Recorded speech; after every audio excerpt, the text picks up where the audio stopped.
The essence of skateboarding is the roll.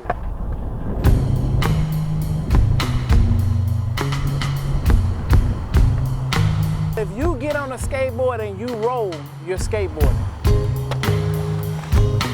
Well, I started skating when I was 5, just skating around like maybe 3 times a month. For the past 2 years, been skating consistently every day. Man, this stuff will build character in a person beyond skateboarding, because there's a lot of failure in skateboarding. The reason why we fall is so we can get up again. And if you're going to skateboard, you're going to fall. And if you can remember that once I fall, to get back up, you're a success. Sometimes you take a hit and you may get up and try it again and then land it, and you just got to persevere through it. So it teaches you perseverance, whether it's landing a trick, but also whether it's like getting through college or getting through whatever in life. Because if you allow fear to control you, you'll never accomplish anything in life. Skateboarding really is a culture. It's nothing like football, nothing like baseball, nothing like basketball, because for those sports to happen, you essentially have a team. For this to happen, all you need is you and this. They play football. They play baseball. People don't play skate. You go skate. When I got involved with skateboarding, it was like, people in my neighborhood, man, what you riding that skateboard for? Boy, you ain't white. And I'm like, what does that got to do with it? I kept doing what I was doing because I enjoyed doing it, not because somebody basically wrote on a piece of paper, this is what you ought to do because of your skin color. I didn't care about that. People who don't really know much about the culture, they look at me and they go, why are you doing that white boy sport, right? Or, you know, why are you trying to be a white boy? And it's like, nah, like, you got it all wrong. Like, it's not even like that. Like, everybody can skate. That's wild. Can I try it? On the inside, none of that, right? We got brothers, sisters. You see, we got Katie up here roller skating. We all good, we're all family, you know what I mean? There's no color in it. Skateboarding is about self-expression. My mom, she loved me, but my mama didn't understand. I was on the track team, I was on the swim team, I played softball, organized sports in school, and then I stopped all that to pick up a skateboard. It's like, you ruining your life. But she didn't understand, this didn't ruin my life, this helped me. I'm not saying you're settling if you want to play football, basketball, or any other sport, but what I'm saying is don't let the stereotype of people saying, well, most black people don't do that.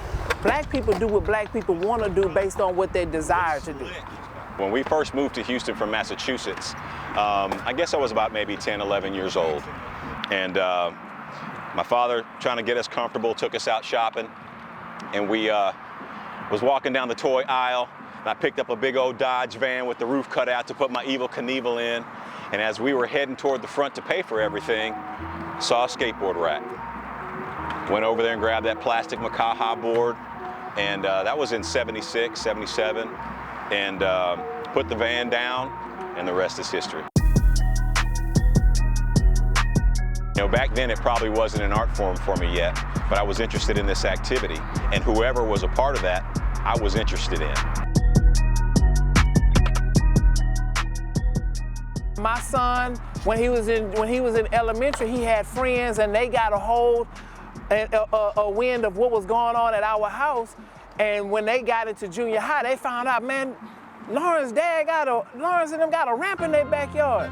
I'm in what we call the hood, and this guy got a big old ramp in the backyard. Screwing and hammering and cutting in my backyard. I had one neighbor behind me, they was like, do you know something we don't know? I was like, what's going on, Ms. Williams? She say, boy, you look like you building the ark back there.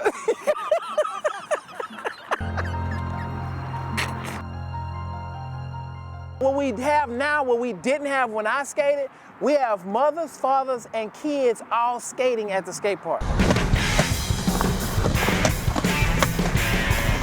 That did not exist when I skated at all.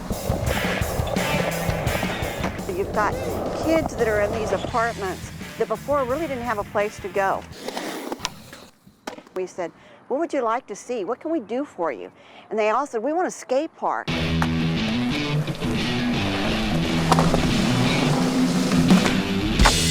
And now they come over here to the skate park. It's completely free of charge. We have full-time staff and security, and it's a great place for them to congregate and just practice their skateboarding. Yeah, when they were building this park, at first I didn't expect it to be as big as it is and as fun as it was. And you know, with the location and things of that nature, it just kind of have you guessing and wondering, but since it's been here, it's been happy times, families, and memories, you know? And with the skate park being here, it does better the community. We decided that if we're going to do a skate park, we want to do one that's going to put Houston on the map. We have over 78,000 square feet of skatable surface. In addition to that, we've got not only street skating, we have vert skating.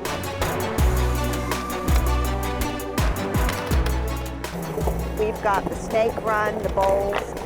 We have skaters of younger kids, gentlemen that are in their 40s, girls, young girls, and so it appeals to all different people that just enjoy the sport. The start of me skateboarding wasn't in nothing like this. It was just in the front yard, in the driveway, and in the street in the front yard, flat ground.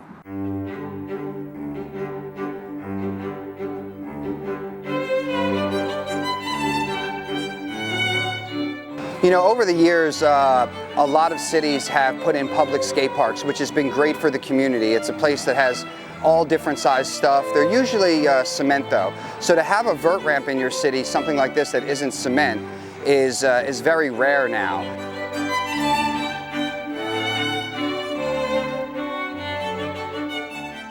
I grew up skating on the streets and pushing around. The first ramp I saw was in an older kid's backyard. It was about 4 feet tall, and I just got drawn to it. So you start, like, you know, maybe getting on the skateboard, pushing around, but now with the public parks, it's so accessible that people learn to skate, you know, things like this that have transitions and have rails and have stairs. So it's definitely a progression. Then you start skating bigger and bigger stuff, and sometimes you get hooked on skating stuff that's this big. I know people who are 15 or 20 years older than me that are still skating ramps of this size and skating downtown. It's sort of like the fountain of youth. I think you go out, you know, a couple days a week, roll around. If you really love it, it just comes natural, and I think it just keeps you young to stay out and be active. You don't have to ask a skater, do you want to go skate? No, I'm gonna go skate. It's like, I don't have to be asked, do I need to breathe? I gotta breathe. So if you skate, you gotta skate. You gotta have respect for the OGs. Derek, when I was like 12, 13, coming up, just getting into skateboarding, he taught me how to do tricks proper. And he taught me how to like do things with style.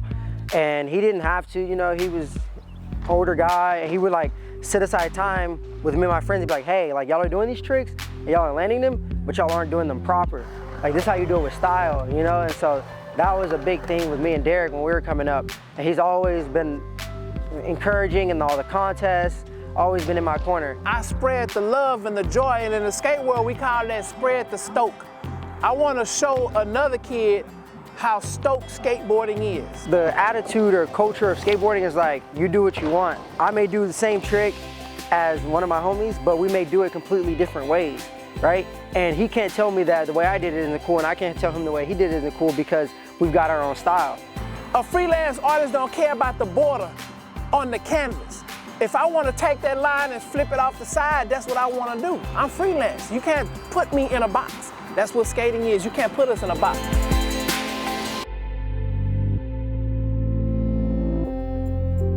So within skateboarding, you get this like stigma that most people, you know, they're just junkies who do drugs and they go skate or whatever. But within skateboarding, there are actually a lot of like successful people within this community. I skate with scientists, engineers, mathematicians. Nah, that's the one. That's the one? I'm able to use these connections that I've made through skateboarding in order to aid things like my nonprofit or my schooling, or get more connections for internships. And so those are some of the things that I'm able to bounce off of skateboarding that help me, you know, in the real world. You know, I don't have this like end goal, like I gotta be a pro skateboarder. It's like, nah, like I gotta have fun with it every day. I'm out in the streets filming at a new skate spot we found, or at a new pool we found, or a new ditch we found. And that's another grind in itself. You know, like this is like the daily grind, you know, you skating with your friends, having homies, but the skate video and going out and like on a mission and getting clips, that's like a whole nother different realm of skateboarding. I just want to keep skating and getting better.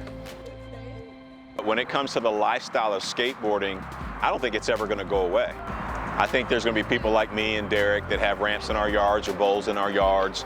The street skaters that all they need is a spot with cement and a handrail, they'll keep it alive. My dad used to skate a long time ago, and I love to skate, so now I'm just like skating. It's my favorite thing to do in life. The essence of skateboarding is the roll.